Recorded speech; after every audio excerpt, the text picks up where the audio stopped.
Hi guys, this is Jmagz for Basketball Corner where we talk about basketball and everything under the sun.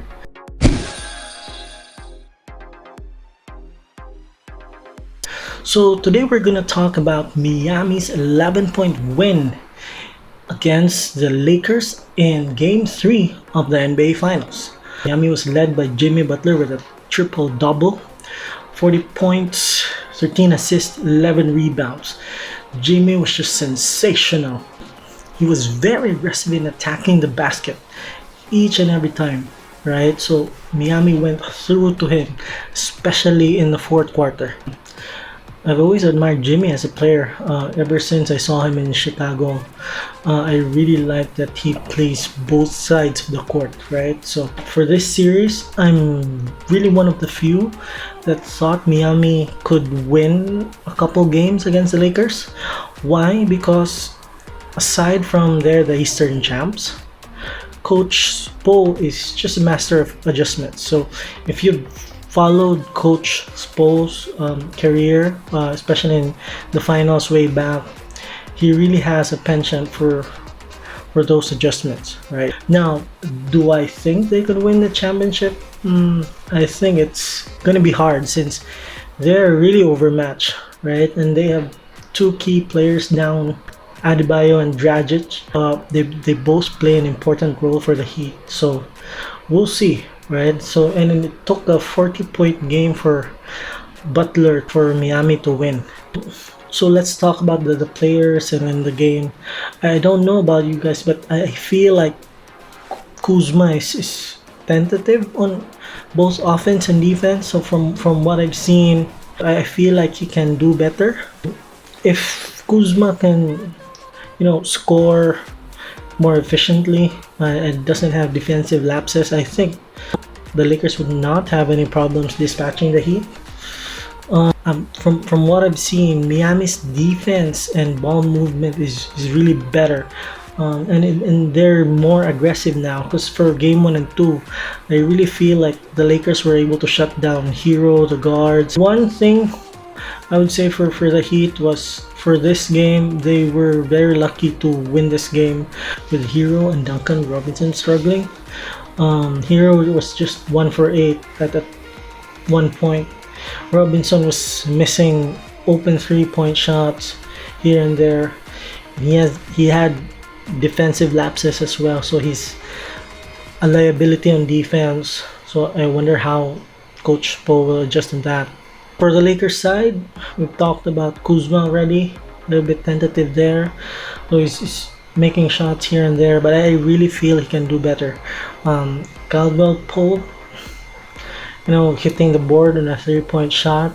It's the finals. You shouldn't be making that. Like we had Morris, with couple air balls on 3-point attempts. So I just feel like for a finals game, they should be able to at least hit the rim, right? Now, for Miami, at first I really feel that they could hustle more. And I think one key here is they have to be more physical, which they did in this game, in game 3.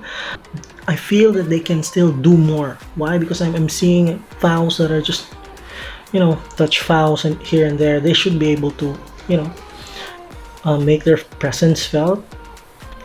Hard fouls, commit some hard fouls. The way it was for games 1 and 2, they were just being bullied, right?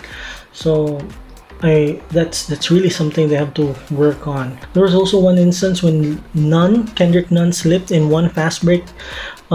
He slipped and the ball fell right in front of his face and he didn't bother to get it. I feel like when you're in the finals, you should be giving it your all. I'm just a fan of hustling and playing hard and that. So one factor that really helped Miami win is early foul trouble of Davis. They were able to get AD on 3 personal fouls early in the game, like before halftime even.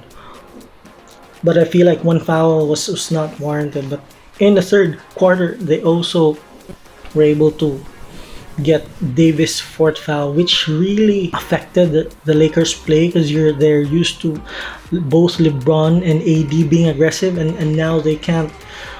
They were not able to really get a good flow all throughout the game because of that. Because Davis had to sit down. That was a huge factor. And then for Game 4, I feel like they really have to attack the defense of Davis and LeBron more, just for them to get those fouls and tire both of them. Because if you look at the Lakers, they just really depend on both of them, and they have a couple of role players. So now for Miami, I mentioned that Hero was a little bit tentative. He was struggling the whole game. It's really good that he was able to make key shots late in the fourth quarter. And I really like what I'm seeing with Olynyk and Crowder. They're just fighters. They're just dogs, right? Olynyk has been very consistent so far. While on the other side, I'm not.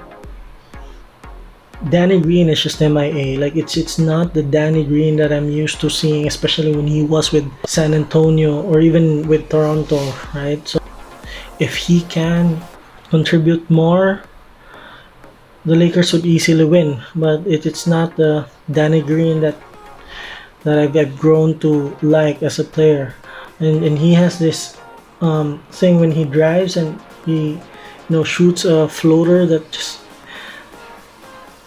just looks awkward to me. Like it's a semi one hand running shot and a semi floater or teardrop. I'm not getting that, and that's why when I see him attempt that shot, it's always most of the time it misses. That's it for the game. I really feel that the Lakers will bounce back. Why? Because this is LeBron's 17th season, and then they're very near that goal, and it's for his legacy, and they have to win for Kobe and all that. There's just too much at stake right here, and they clearly have the advantage with two key players down for Miami. For Miami though, I wonder if Iguodala can show up more and maybe hit some shots, provided playmaking. I'm not seeing him a factor for this game.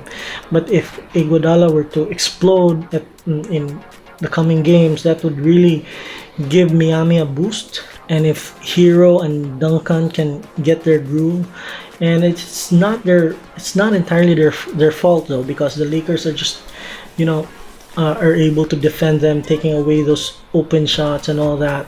So that's why Butler can operate with a clear lane. It's just that, and then it's their first time in the finals, so obviously they're still learning, right? But if they were to win Game 4, they have to be all guns a-blazing, because AD's not dumb to get early fouls next game. He will make sure they don't do that, right?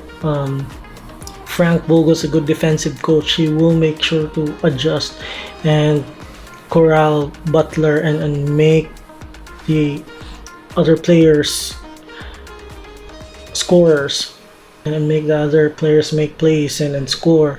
So because obviously if they contain Butler, it's gonna be hard for Miami to win. And there's also that fatigue factor for Butler, because he's been playing a lot of minutes lately, like 40 plus minutes per game, like no rest. Maybe he's just resting for like a minute or two. So that's gonna